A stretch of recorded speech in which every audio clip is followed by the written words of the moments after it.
1999 की दी green mile movie में वो कौन सा सीक्रेट मैसेज था या फिर है जो इस जमाने में हम सबको फॉलो करना चाहिए, जिसके बारे में मैंने पिछले वीडियो में बात किया था। तो कहानी शुरू होते ही हमारा विक्टिम जॉन कॉफी उसे जेल में लाया जाता है 2 बच्चियों की रेप मर्डर केस के जुर्म में, जो उसने कभी किया ही नहीं। और यह सब कैदी और जेलर्स भी बहुत ही क्यूरियस और डरे हुए थे कि कौन आने वाला है जिसके बारे में बाहर इतना ज्यादा शोर है। खैर, जॉन को देखने के बाद सबकी फट जाती है और सब मान लेते हैं कि हाँ, ये बंदा एक्चुअल में मर्डरर लग भी रहा है। लेकिन जॉन की आंखों में आंसू देखकर हमें कुछ गड़बड़ी सी महसूस होता है। खैर, क्योंकि जॉन बहुत ही सॉफ्ट हार्टेड पर्सन है, तो आसपास की सेल्स की कैदी के साथ जॉन की बहुत ही जल्दी दोस्ती हो जाती है और हेड जेलर पॉल को भी जॉन बहुत ही पसंद आता है। मतलब वो बहुत ही शांत और बाकी कैदियों से अलग था। इसलिए यहाँ हमें पता चलता है कि जॉन कॉफी के पास एक बहुत ही खास तरह की सुपर नेचुरल हीलिंग पावर है, जिससे वो किसी भी बीमारी को अपने अंदर इनहेल करके मरीज को ठीक कर सकता है। साथ ही अपने आसपास जो भी हो रहा होता है जॉन को उसका एहसास होता है, और अगर कोई दर्द में हो तो जॉन कॉफी को उस दर्द को दूर से ही अपने अंदर महसूस होता है। और कलयुग में चारों तरफ लोग बस एक दूसरे को चोट पहुंचा रहे हैं और ये सभी जॉन झेलता है। और इस वजह से जाइंट बॉडी होने के बावजूद भी जॉन हमेशा रोता रहता है, क्योंकि वो हर पल दर्द में होता है।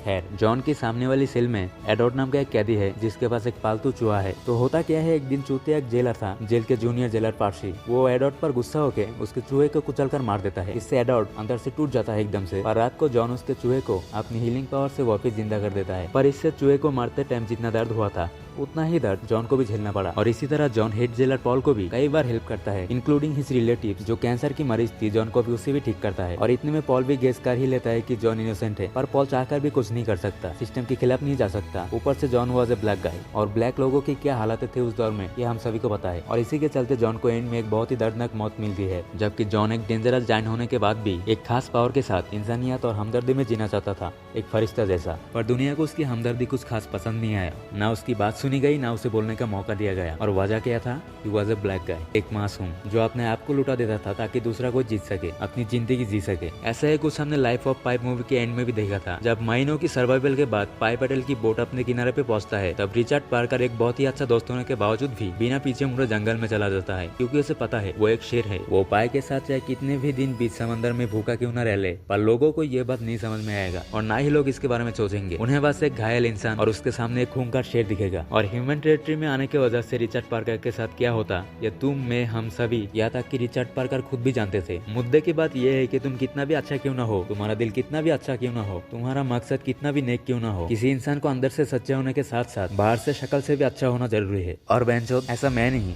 समाज, ये दुनिया कहता है। वरना लोगों को तुम्हारी स्पेशल एबिलिटी के बारे में घंटा कुछ फर्क नहीं पड़ता। तुम्हारा फिजिकलिटी भी नॉर्मल होना चाहिए, बाकी उसे मैच करना चाहिए, नहीं तो वही हिसाब लगाया जाएगा जहाँ पे एक जहरीला सांप सिर्फ इंसानों को काट सकता है, खेत में चूहा मार के किसानों की मदद करता है, ये कोई नहीं देखता। यहाँ तक कि greatest villain of cinema history mad Titan Thanos को ही तुम देख लो, जिसे पैदा होने के साथ ही मार दिया जाने वाला था खुद उसके माँ के द्वारा। मैं कितना भी इस बारे में एग्जांपल्स दे दूं, तुम्हें घंटा कुछ समझ में नहीं आएगा। मैं जो अंदर से फील करा था इस मूवी को देखने के बाद, वो तुम कभी फील नहीं कर सकते, ना ही मैं तुम्हें वो समझा सकता हूँ, जब तक तुम खुद ये मूवी नहीं देख लेते। डाउनलोड लिंक पिन कमेंट में दे दूंगा।